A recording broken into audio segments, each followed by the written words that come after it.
कि जय सिया राम। भाई एक बच्चे ने कहा था कि भगत पैसे क्यों लेते हैं तो हंसने की बात है कि बच्चे देखो, ये सबका सवाल उठता है कि भगत पैसे क्यों लेते हैं। कोई ये सवाल नहीं करता कि डॉक्टर पैसे क्यों लेते हैं। डॉक्टर 1 लाख ले लेगा ना, तुम्हारे आराम नहीं लगा तो तुम क्यों नहीं कहोगे कि डॉक्टर ने 1 लाख रुपए ले लिए।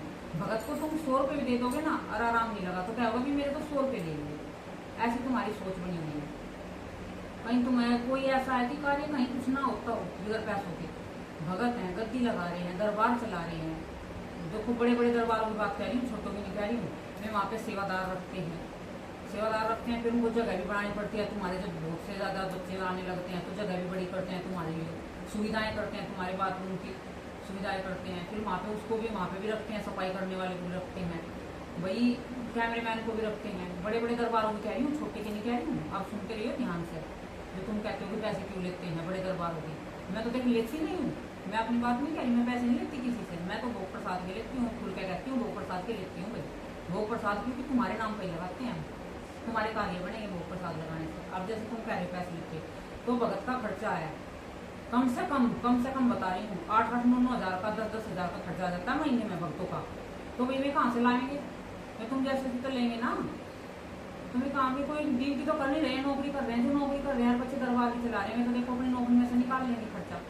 और जो लेडीज हैं घरों पे बैठी हैं दरबार चला रही हैं तो वे कहाँ से लाएंगे खर्चा। जो माँ बाप है किसी के भी जो शक्ति होंगे घर में चली हुई है, 10-10 शक्ति चला रखी है किसी ने तो उनको 10 शक्तियों को भोग दे रहा है। ठीक है, तुम्हें भी ज्यादा पैसे इसलिए होते हैं, पर ज्यादा जो और भी ज्यादा लेते हैं तुम्हें अपने लिए लेते हैं। उन्हें अपना तो घर चलाना होता है ना, दरबार नहीं, उन्हें अपना भी घर चलाना होता है उन्हीं पैसों तुम्हारे पैसों से। ठीक है, तो ये दरबार में पैसे इसलिए लेते हैं भाई वे सेवादार रखते हैं। देखो सेवादार उनके कहीं कहीं रहते हैं काम करने वाले, तुम्हें कोई फ्री में नहीं रहते हैं, उनको भी पैसे देते हैं दरबार में। और जैसे बिजली का बिल होगा, जैसे बहुत सी कुछ कितनी कितनी चीज है जो तुम्हें सुविधाएं मिलती हैं दरबार में जाने के बाद, तुम्हें सब वही कहाँ से करेंगे, तुम्हारे पैसों से तो करेंगे है। और छोटे दरबार में, छोटे में क्या है ना तो कोई सेवादार होता है ना कोई कुछ होता है, वो कुछ भी नहीं होता है वहाँ पे, मतलब सुविधाएं नहीं होती हैं। तुम्हें क्या करते हैं तुम्हारे भोग प्रसाद के लगवा लेते हैं पैसे बस, तुम्हें ज्यादा पैसे नहीं लेते हैं। और बहुत से हैं जैसे बड़े बड़े हैं भी दरबार चला रही हैं, उनके पास पैसे हैं, खूब अच्छी मौज है, तुम्हें भी फ्री में सेवा कर रहे हैं। बिल्कुल देख फ्री में तो कोई नहीं कर रहा है, पर लेकिन थोड़ा बहुत तो ले रहे हैं, ज्यादा नहीं ले रहे हैं। तो भी देखो दरबार में जाओगे, डॉक्टरों पे भी जाते हो, वहाँ पे भी पैसे लगाते हो, वहाँ पे आराम भी नहीं लगता, फिर भी कहते हैं कि फिर भी कहते नहीं है कि हमारे डॉक्टर के पैसे लग गए हैं। मेरे पास एक लेडीज आई, कहने लगी क्या लाना है वो उसमें दरबार में। मैं बोली बहन 100 रुपये की दरखास्त लगेगी और भोग प्रसाद लगेगा, जो भी लाओ तुम, केला जो भी, लड्डू जो भी लाओ। तो कहने लगी अब मैं 100 रुपये की तो जगह 500 की लगा दूँ, पर गारंटी ले भाई 500 रुपये में। जो डॉक्टर के पहले घूम आई है, उसके लड़के की दिक्कत थी उसको, तो वो डॉक्टर पे घूम के आई थी, 2-3 लाख रुपए डॉक्टर के लगा लिए। तो डॉक्टर से अपनी बुद्धि की गारंटी लेगा कि नहीं लेगा। यहाँ 100 रुपये में बूझ की गारंटी लेगी कि नहीं लेगी।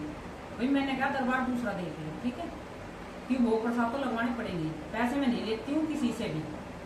दरबार में आकर पूछ सकते हो, पैसे किसी से नहीं ले जाते, सिर्फ भोग प्रसाद के पैसे लिए जाते हैं।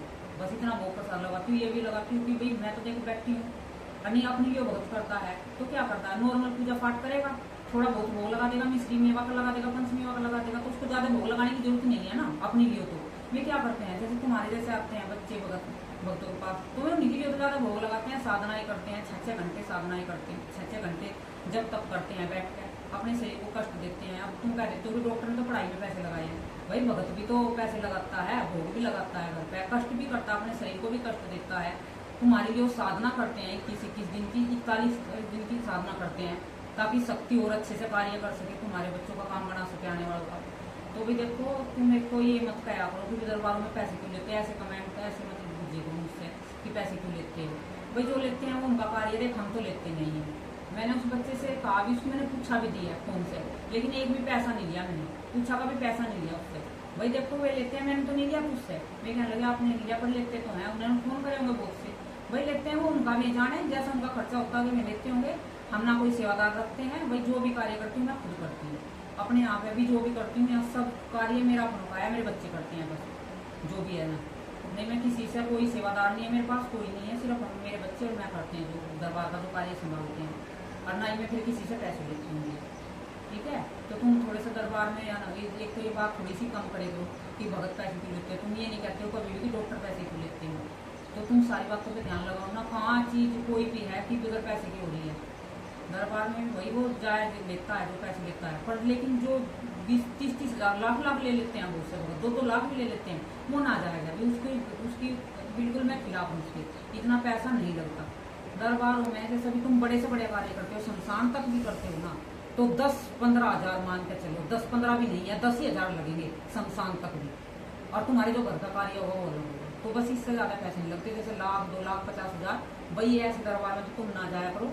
मैं तुमसे आगे होकर विनती करती हूँ, तुम बचो अपने लिखने पिटने से। और पहले मैं एक अंधविश्वास में नहीं करूँ, पहले डॉक्टर के ही दिखाओ। डॉक्टर का नहीं आराम लग रहा, जब दरबार में जाओ और अपने देवी पितरों को मनाओ।